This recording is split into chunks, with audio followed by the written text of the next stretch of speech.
Cinema शौकीन से आपका स्वागत करता है। आज हम बात करने वाले हैं थर्सडे के बारे में। ये कहानी है एक गैंगस्टर की जो अपनी पुरानी क्राइम की दुनिया को छोड़ चुका है, मगर जब वो सारे लोग उसकी जिंदगी में वापस आते हैं तब उसकी जिंदगी पूरे तरीके से बदल जाती है। कहानी की शुरुआत होती है और हम कैसी नाम के आदमी को देखते हैं जिन के साथ रहता है। ये दोनों एक साथ बिल्कुल भी खुश नजर नहीं आते, हमेशा ही इनके बीच लड़ाई झगड़ा होते रहता है। यहाँ पर हमें पता लगता है कि कैसी क्रिस्टीन से 5 साल पहले मिला था। जब इन दोनों ने पहली बार एक दूसरे को देखा था तभी इन्हें पहली नजर का पहला प्यार हो गया और थोड़े वक्त के बाद इन लोगों ने शादी कर ली। मगर जैसे जैसे वक्त बीतते गया इन दोनों के रिश्ते में खटास आनी शुरू हो गई। मगर कैसी अभी भी अपनी पूरी कोशिश करता है कि वो सारी चीजों को ठीक कर दे। इसी बीच एक रात कैसी का फोन बजता है। वो जैसे ही फोन उठाता है उसे अपने साथी निक की आवाज सुनने को मिलती है। इन दोनों को मिले हुए 5 साल हो चुके हैं, मगर निक अभी भी कैसी को मिस करता है। वो उसे कहता है कि मैं बहुत ही जल्द तुम्हारे शहर में आ रहा हूँ और कुछ वक्त के लिए मैं तुम्हारे घर पर ही रुकूंगा। कैसी को ये बात समझ में नहीं आती और वो नहीं चाहता कि निक उसके घर पे आकर के रुके। तब निक उसे समझाता है कि जल्दी ही मेरी शादी हो जाएगी, इसीलिए मैं तुम्हारे पास आ रहा हूँ थोड़ा समय बिताने के लिए। इस बात को सुनने के बाद कैसी मना नहीं कर पाता।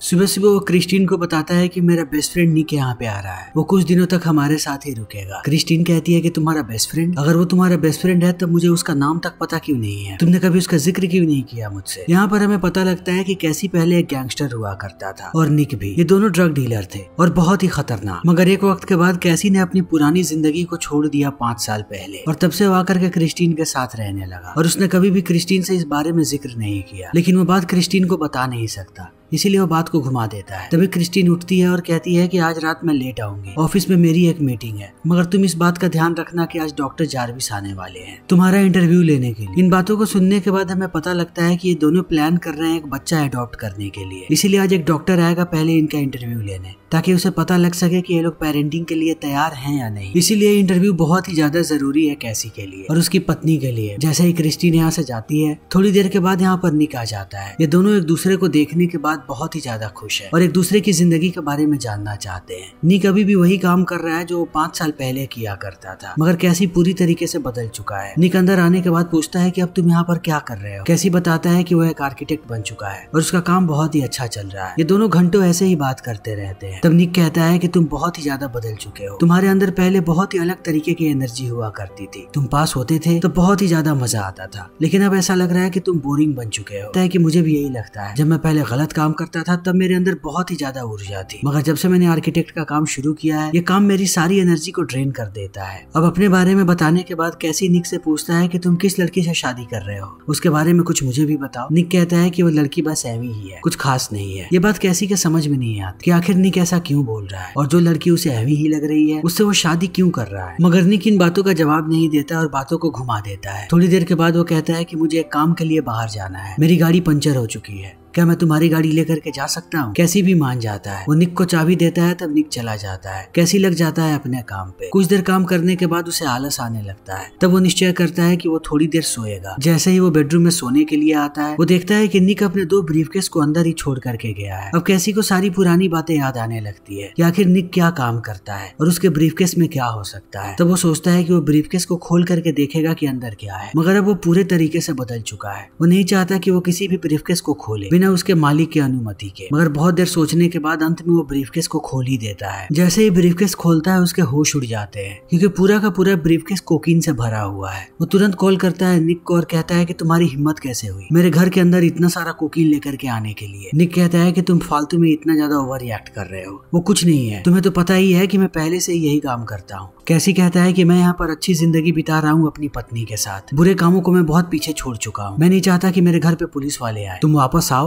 और जल्दी से अपना बैग उठा करके यहाँ से चले जाओ। निक कहता है कि ऐसा नहीं हो सकता। जब वो बात कर रहा होता है तब वो अपने बंदूक में साइलेंसर लगाता है, यानी वो किसी को मारने आया है यहाँ पे। वो कैसी को कहता है कि वो सामान वहीं पे रहेगा, तुम्हें पैनिक करने की जरूरत नहीं है। तब कैसी गुस्से में कहता है कि मैं पुलिस वालों को बुला रहा हूँ, तुम्हारा सारा का सारा सामान जब्त हो जाएगा। तब निक हंसने लगता है कि अगर पुलिस वाले तुम्हारे घर पे आए तो सबसे पहले तुम्हें गिरफ्तार करें और अगर तुमने मेरा नाम लिया तो मैं उन्हें बता दूंगा कि 5 साल पहले तुम क्या किया करते थे। जब वो तुम्हारे पूरे फाइल को निकालेंगे तब तुम कहीं के नहीं रहोगे। इतना कहने के बाद वो फोन काट देता है। अब कैसी बहुत ही ज्यादा गुस्से में है। उसे कैसे भी छुटकारा पाना है इस पूरे के पूरे ड्रग्स से। वो फोन रखता है और सारे ड्रग्स को लेकर के जाता है किचन में, एक एक करके पैकेट्स को काटता है और सारे ड्रग्स को सिंक में बहाना शुरू कर देता है। एक वक्त के बाद उसने सारे के सारे ड्रग्स को बहा दिया है। तभी उसका डोरबेल बजता है। जैसे ही कैसी दरवाजे को खोलता है वो देखता है कि उसके सामने एक पिज्जा बॉय खड़ा है। कैसी कहता है कि मैंने कोई भी पिज्जा ऑर्डर नहीं किया। तब आदमी कहता है कि शायद मुझसे कोई गलती हो गई है, जिसका पिज्जा है क्या मैं उसे कॉल कर सकता हूँ, मेरा फोन डेड हो गया है। तब कैसी मान जाता है, मगर जैसे ही वो पिज्जा बॉय अंदर आता है वो सबसे पहले हमला करता है कैसी पे और उसे पटक देता है नीचे। फिर उस पे बंदूक तान करके कहता है कि वो सारा का सारा ड्रग्स कहाँ पे है। कैसी कहता है कि उन सबको मैंने बहा दिया सिंक में। तभी आदमी परेशान हो जाता है। यहाँ पर हमें पता लगता है कि आदमी एक हिटमैन है जिसका नाम है आइस। अब आइस कॉल करता है अपने बॉस को और उसे बताता है कि जिस आदमी के पास मैं आया हूँ यह आदमी पागल हो चुका है। इसका कहना है कि इसने सारे के सारे ड्रग्स को सिंक में बहा दिया। थोड़ी देर तक आइस ऐसे ही बात करते रहता है। फिर वो फोन रखता है और कैसी को कहता है कि मुझे भी कोई फर्क नहीं पड़ता उन ड्रग से, मैं एक हिटमैन हूँ। मुझे सुपारी मिली थी कि मैं तुम्हें मारूं और यहाँ से निकल जाऊं, मैं वही करने वाला हूँ। अब मरने के लिए तैयार हो जाओ। इन बातों को सुनने के बाद कैसी कहता है कि मेरी आखिरी इच्छा है कि मैं मरने से पहले स्मोक कर, क्या तुम मुझे स्मोक करने दोगे? आइस मान जाता है। वो स्मोक करता है। तब वो ऑफर करता है आइस को भी। आइस भी स्मोक करना शुरू कर देता है। इसी बीच इन दोनों के बीच बातें होने लगती है। कैसी उससे पूछता है कि क्या तुम हमेशा से हिटमैन बनना चाहते थे? मैं एक सिंगर बनना चाहता हूँ, मगर अपने म्यूजिक एल्बम को बनाने के लिए मुझे बहुत पैसों की जरूरत है और उतने पैसे मेरे पास थे नहीं। तब मुझे यही रास्ता नजर आया पैसे कमाने का, जो एकदम शॉर्टकट है। लेकिन जल्दी ही मैं पैसे जुटा करके अपना एल्बम निकालूंगा। ये लोग ऐसे ही स्मोक करते रहते हैं। अब दोनों के दोनों नशे में धुत है। थोड़ी देर के बाद आइस दोबारा उठता है और बंदूक तान देता है कैसी पे। तभी उसका फोन बजता है। फोन उठाने के बाद उसे पता लगता है कि उसके बेस्ट फ्रेंड ने कॉल किया है। वो कहता है कि मैं एक म्यूजिक प्रोड्यूसर के सामने बैठा हूँ। मैंने उसे बताया कि तुम अच्छा गाना गाते हो, अगर अभी तुम उसे गाना सुना दो तो तुम्हारे एल्बम को प्रोड्यूस कर सकता है, मगर उसे अभी के अभी गाना सुनना है, उसके पास टाइम नहीं है। आइस कहता है कि ऐसा कैसे हो सकता है, मैं अभी गाना नहीं गा सकता। तब उसका दोस्त कहता है कि ठीक है,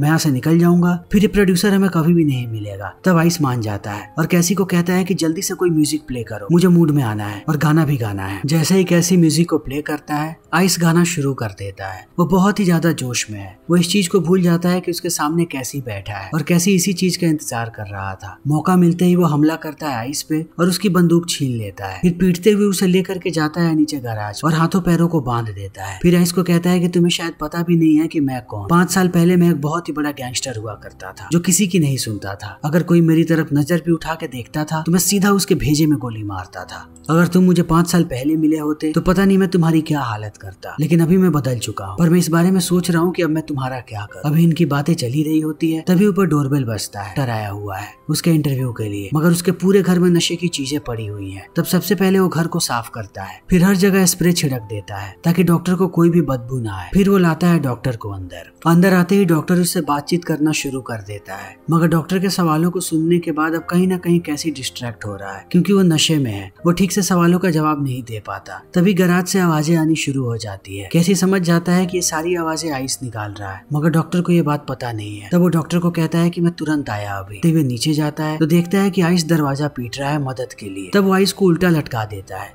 ताकि दोबारा वो कोई भी आवाज ना कर सके और भागता हुआ आता है डॉक्टर के पास। मगर इनका इंटरव्यू फिर से शुरू होता उससे पहले दोबारा इनका दरवाजा बजता है। तब कैसी जाता है दरवाजे पे। जैसे ही वो दरवाजा खोलता है उसे डेलिस नाम की एक लड़की नजर आती है जो कैसी को कहती है कि मैं निक की दोस्त हूँ। कैसी कहता है कि निक यहाँ पे नहीं रहता तो तुम जा सकती हो, मगर डेलिस नहीं मानती और चली आती है अंदर। डॉक्टर जैसे ही डेलिस को देखता है उसे लगता है कि वो कैसी की फ्रेंड है और डेलिस से डॉक्टर को बहुत सारी बातें पता लग सकती है कैसी के बारे में। वो डेलिस से सवाल जवाब शुरू कर देता है। तभी कैसी भागते हुए जाता है फोन की तरफ और सीधा कॉल करता है निक को। उसे कहता है कि यहाँ पर एक लड़की आई है जिसका नाम है डेलिस, वो तुम्हारे बारे में पूछ रही है, क्या तुम उसे जानते हो? मगर अब निक जवाब देता उससे पहले कैसी की नजर पड़ती है डॉक्टर और डेलिस पे। डॉक्टर डेलिस से पूछता है कि कैसी के पास्ट के बारे में तुम क्या जानती हो? डेलिस कहती है कि वो एक बहुत ही खतरनाक गैंगस्टर हुआ करता था। वो शहर का सबसे बड़ा ड्रग डीलर था, इतना बड़ा कि उसकी बिना अनुमति के शहर में कुछ भी नहीं होता था और उसका गुस्सा हमेशा ही नाक पे रहता था। सारे गैंगस्टर्स को ये बात पता थी कि सबसे पंगा लेना है मगर कैसी से पंगा नहीं लेना, क्योंकि जब वो गुस्सा होता था तो सीधा गोली चलाता था, किसी से भी बातचीत नहीं करता था। जितने भी लोगों ने उसे गुस्सा दिलाया या उससे पंगा लिया उसने उन सबको ढेर कर दिया। वो सारे के सारे अभी कब्र में हैं।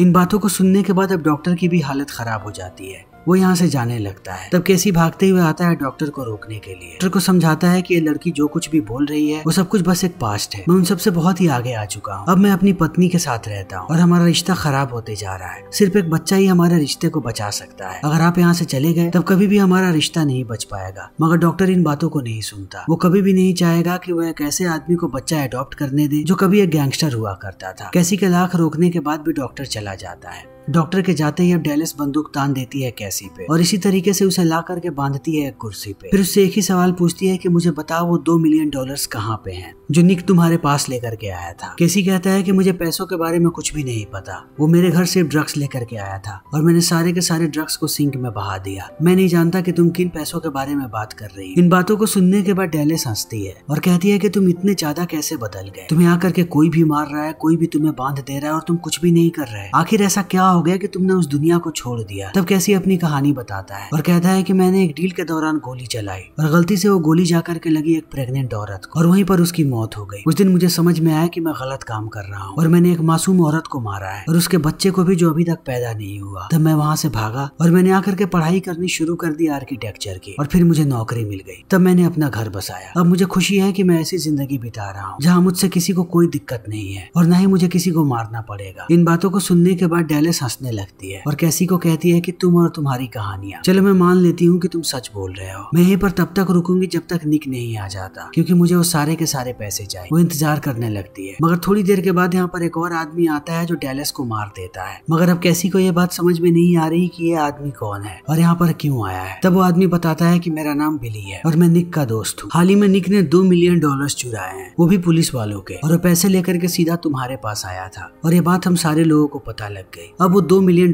मुझे चाहिए। मुझे बताओ कि वो पैसे कहाँ पे है। कैसी कहता है कि मुझे नहीं पता। बिली कहता है कि लगता है तुम ऐसे नहीं मानोगे, मैं तुम्हें टॉर्चर करूंगा, तुम्हें ऐसा दर्द दूंगा जिस दर्द का एहसास तुम्हें जिंदगी में पहले कभी भी नहीं हुआ। तब तुम कहीं अपना मुंह खोलोगे। मुझे पता है कि निक और तुम दोस्त हुआ करते थे। वो तुरंत $2 मिलियन चुराता है और सीधा तुम्हारे पास चला आता है और तुम कहते हो कि तुम्हें पता ही नहीं है कि वो पैसे कहाँ पे हैं। मैं तुम्हारी बातों में नहीं आने वाला। वो एक एक करके टॉर्चर टूल्स को लाने लगता है मगर वो कैसी को टॉर्चर करता उससे पहले पुलिस वालों की गाड़ी आ जाती है बाहर। तब बिली रुक जाता है और जाता है खिड़की पे देखने के लिए कि पुलिस वाले यहाँ पर क्यों आए हैं। कैसी को मौका मिल जाता है अपने हाथों को छुड़ाने का। वो अपने आप को आजाद करता है और किचन से एक पेन लेकर के आके वापस बैठ जाता है कुर्सी पे। तभी बिली वापस आता है हंसते हुए। पुलिस वाले तुम्हारे पड़ोसी के घर पे आए हुए हैं। बिली समझ जाता है कि कैसी ने अपने आप को आजाद कर लिया है मगर बिली कुछ कर पाता उससे पहले कैसी उस पर टूट पड़ता है और उसे तब तक मारता है जब तक वो बेहोश नहीं हो जाता। बेहोश करने के बाद वो उसके सर पे बंदूक तानता है और एक समय सोचता है कि वो उसे गोली मार दे मगर फिर उसे एहसास होता है कि वो बदल चुका है। वो पहले जैसा नहीं है कि वो किसी को भी गोली मार दे। तब वो बिली को घसीट के लेकर के जाता है गैराज में और आइस के बगल में टांग देता है। वो जैसे ही वापस आता है उसे निक का कॉल आता है। निक सबसे पहले माफी मांगता है कैसी से और उसे कहता है कि अब मैं बहुत ही बुरी तरीके से फंस चुका हूँ। मुझे पता भी नहीं है कि मैं जिंदा बचूंगा या नहीं। जिन लोगों से मैंने पैसे चुराए थे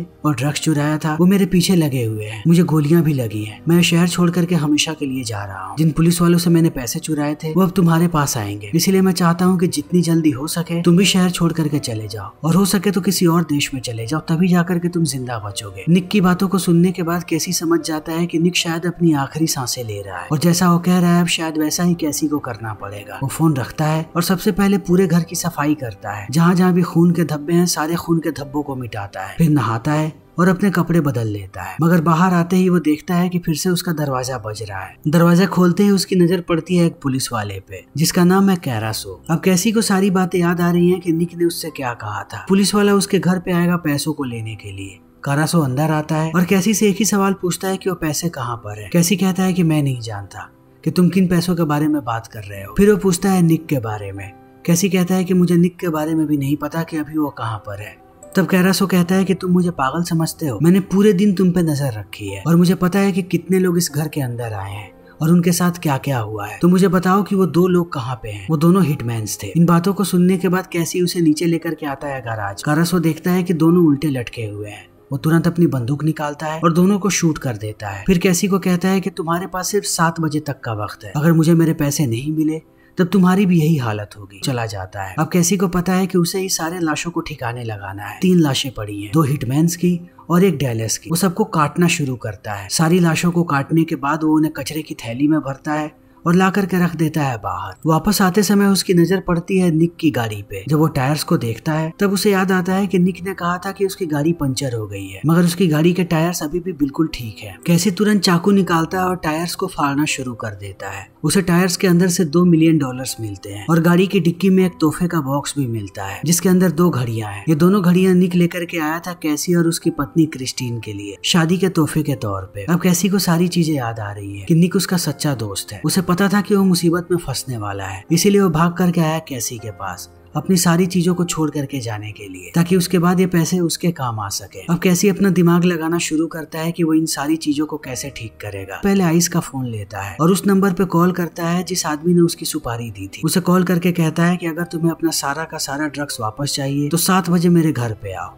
जैसे ही 7 बजता है कैरासो अपनी पूरी टीम को लेकर के चला आता है घर पे। थोड़ी देर के बाद वो सारे के सारे ड्रग लॉर्ड्स भी आते हैं। जैसे ही वो घर का दरवाजा खोलते हैं पुलिस वाले और उनके बीच गोलीबारी शुरू हो जाती है और अंत में कोई भी जिंदा नहीं बचता। दूसरी तरफ कैसी पहुंच जाता है क्रिस्टीन के पास और उससे कहता है कि मैं हमेशा के लिए फ्रांस जा रहा हूं और मैं चाहता हूं कि तुम भी मेरे साथ चलो। क्रिस्टीन कहती है कि अब तुमने क्या गड़बड़ किया है, इसीलिए तुम देश छोड़ करके भागने की बात कर रहे हो। क्रिस्टीन थोड़ा सोचती है और कहती है कि मेरा करियर यहाँ पे है, लेकिन मैं तुमसे भी प्यार करती हूँ और तुम्हें छोड़ना नहीं चाहती। कैसी कहता है कि मैं तुम्हारी बातों को समझ गया, तुम्हें यहीं पे रहना है, मैं जा रहा हूँ। जब वो जाने लगता है तब क्रिस्टीन उसे रोकती है और कहती है कि मेरा करियर तुमसे इम्पोर्टेंट नहीं है, मैं हमेशा से तुम्हारे साथ रहना चाहती थी, तुम्हारे ही साथ रहना चाहती। इन बातों को सुनने के बाद कैसी उसे $2 मिलियन दिखाता है। तब क्रिस्टीन चौंकाचौंध रह जाती है और कहती है कि इतने पैसे तुम्हारे पास कहाँ से आए। कैसी कहता है कि इन बातों के लिए मेरे पास वक्त नहीं है, तुम मेरे साथ फ्रांस चलो, वहाँ पहुँचने के बाद मैं तुम्हें पूरी कहानी बताऊंगा कि मैं पहले क्या करता था और ये पैसे मेरे पास कहाँ से आए।